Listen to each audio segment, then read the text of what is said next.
Hello friend. जिस time पर मैं ये रिकॉर्ड कर रहा हूँ अभी भी हमारे बोर्ड से ये नहीं जाना है कि एच होगा या नहीं होगा। मतलब एक बार बोल रहा है एच होगा, एक बार बोल रहा है नहीं होगा। इसलिए बहुत ज़्यादा मैं टेंशन में भी हूँ, क्योंकि पहले जो डेट बोला गया था वो था इस मंथ में ही था, एग्ज़ाम होने का जो डेट दिया था। इसलिए मैं पढ़ाई पर ही ज़्यादा ध्यान दे रहा हूँ। लेकिन अभी भी इसलिए कन्फ्यूज़न है, सीबीएसई ने एग्ज़ाम कैंसिल कर दिया है। इसलिए मेरा स्क्रिप्ट रेडी था, तो मैंने रिकॉर्डिंग भी कर लिया है। और मैं लगभग कंफर्म ही हूँ कि हमारा बोर्ड भी शायद कैंसिल ही कर देगा। इसलिए मैं इतने दिनों से स्टोरी नहीं अपलोड किया। मेरा स्क्रिप्ट रेडी था। और मैं एक सजेशन दूँ तो ये स्टोरी को आप लोग हेडफोन लगा कर ही सुनना, नहीं तो प्रॉब्लम हो सकता है। तो मुझे मत कुछ बोल सकते हो आप लोग। और आप सभी के तो डिमांड ही था इमोशनल छोड़कर एक रोमांटिक स्टोरी लाने के लिए, वही मैं करने की कोशिश कर रहा हूँ। चलिए स्टोरी को स्टार्ट करते हैं। और स्टोरी को अच्छा लगा तो एक लाइक कर देना, कमेंट जरूर करना, चैनल पर नए हो तो सब्सक्राइब कर देना, और जितना हो सके वीडियो को शेयर करना। Legends never die when the world is calling you. Can you hear them screaming out your name? Legends never die, they become a part of you. Reach out and touch faith.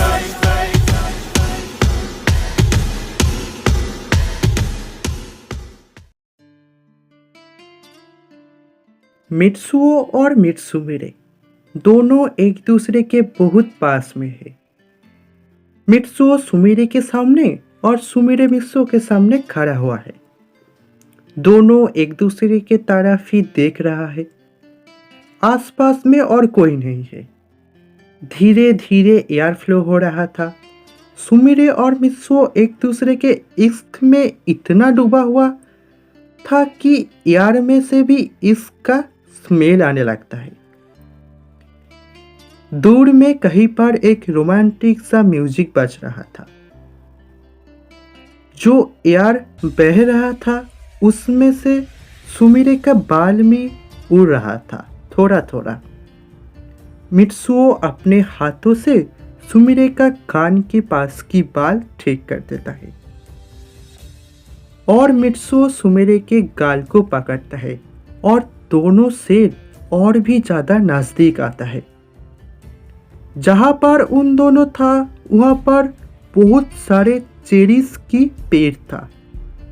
Cherries की गुलाबी पत्ती गिर रहा था दोनों के ऊपर ही।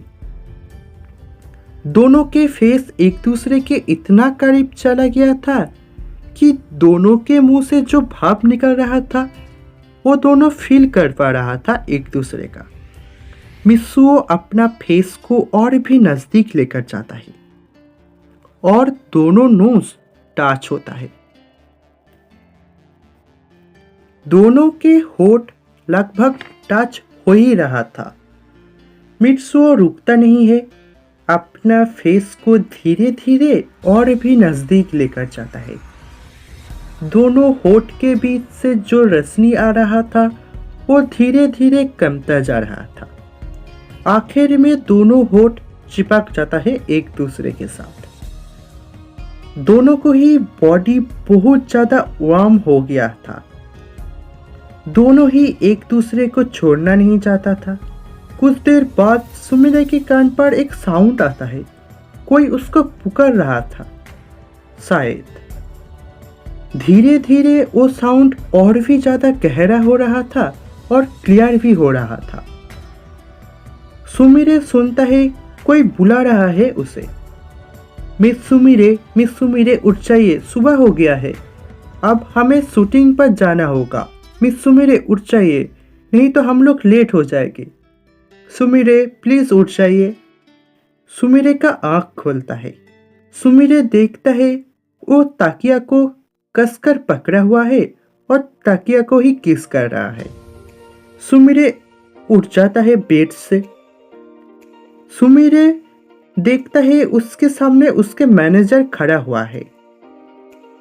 Manager मुस्कुराता हुआ बोलता है, मिस सुमिरे, वो राजकुमार कौन था जो आपके सपने में आया था और जिसको आप इतने शिद्दत से प्यार कर रहा था, किस भी कर रहा था, वो कौन था? सुमिरे ये बात सुनकर शर्मा जाता है और उसके पूरे गाल लाल हो जाता है। सुमिरे कुछ रिप्लाई नहीं देता है, सीधा बाथरूम पर चला जाता है।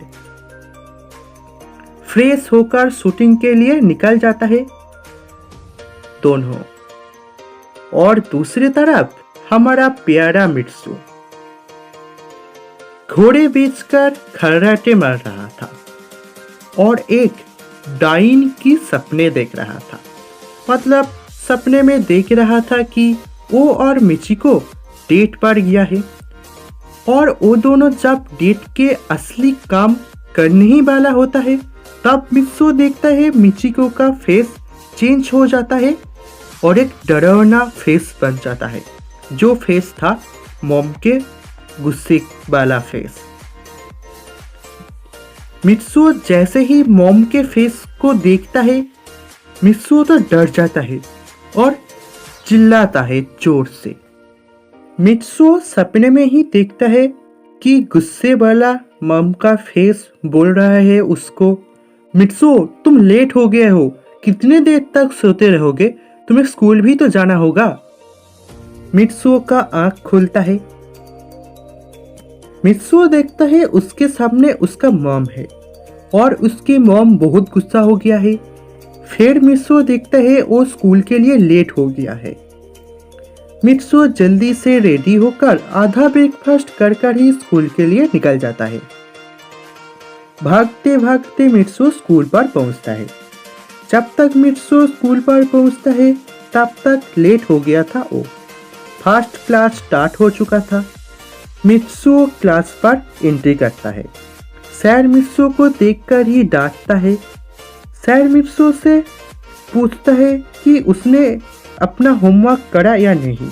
मित्सु डर डर कर बोलता है, नहीं सर।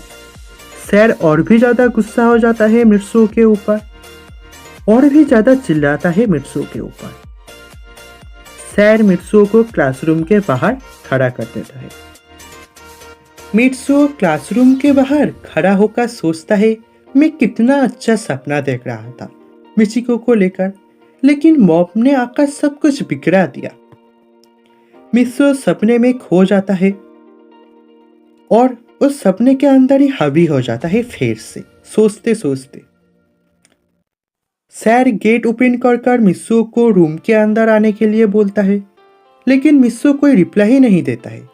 सर गुस्से हो जाता है और मित्सु के पास जाता है और मित्सु के पास जाकर जोर से चिल्लाता हुआ बोलता है, मित्सु तुम्हारा ध्यान कहाँ पर है, तुम क्या सोच रहे हो इतना ज़्यादा। तब मित्सु के होश आता है, लेकिन मित्सु बोलता है, तुम कितना क्यूट हो मिचिको, तुम बहुत सुंदर हो मिचिको।